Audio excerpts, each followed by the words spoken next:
Hey Vanessa, I thought I would create this quick video just to go through what I just did with your file here. So I'm working off of your file. I double checked, I went back and double checked everything. I feel like I've caught everything. But what I did just do, and actually I'm going to delete the subform here, but I did finally just get to work. So let me get rid of it.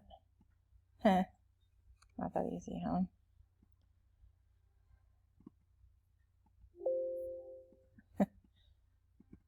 All right, there we go.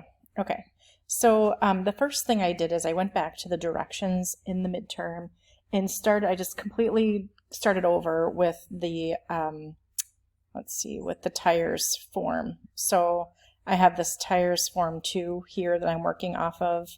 So it's not completely done or looks like it's supposed to exactly, just so I could work through the directions again.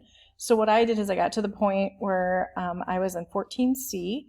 I started the form, I put the combo box in, and then I just noted it said to close the form at that point. So I closed out the form, and then I went and I recreated that query invoice total.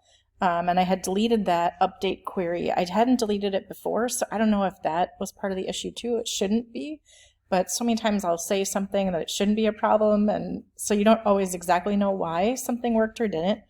But I redid the query invoice total. So again, in the directions it told you to create a simple query, use all the fields from the table sales, table tires, and then to create this new field here, invoice amount, where you're taking quantity times unit price. So did that, ran it, looks beautiful. Over here I can see it's working. It tells you to close it. So I was very careful to, make sure I was following all my directions carefully, close the query, go back into the form tires orders, and then add that subform. So I went here, created the subform, and I sure hope this works now because it worked just a minute ago. As you saw, it was working. Okay, so use the existing tables and queries. Next, and I went to the invoice total query that I created. Add all the fields. Next. So it did let me pass it. I was getting that same error that you were showing me when I worked off of your original form tires orders here.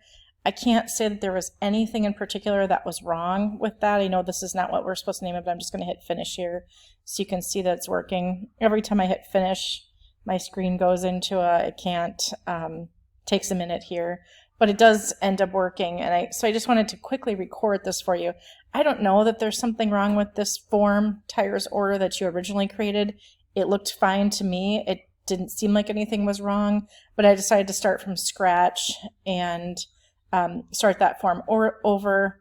I deleted the invoice that you had, the query invoice total that you had created. I didn't delete your original tire orders, but I just started a new one. So I did it again. Basically, I did the entire 14 over, starting from the beginning, and it seemed to work for me. So I was a little bit afraid that there was maybe something wrong with the tables or relationships, but there's not. I mean, like you said, you didn't set up the relationships. They're already there. It doesn't matter whether they're showing up here or not. It should work for you. So hopefully by watching this video, you can see what I did. See if you can replicate that. Again, I'm working off of your file here. I deleted the query that you had created, the query invoice total. I deleted that, and I started from scratch with that form. On step number 14C, where it tells you to close the form, I closed the form, created the query, ran the query, closed the query, and then moved on to E, where I reopened that tire orders form and inserted the subform, and then it worked. So I hope that works for you. Check that out, see if that works, and if not, let me know. Take care.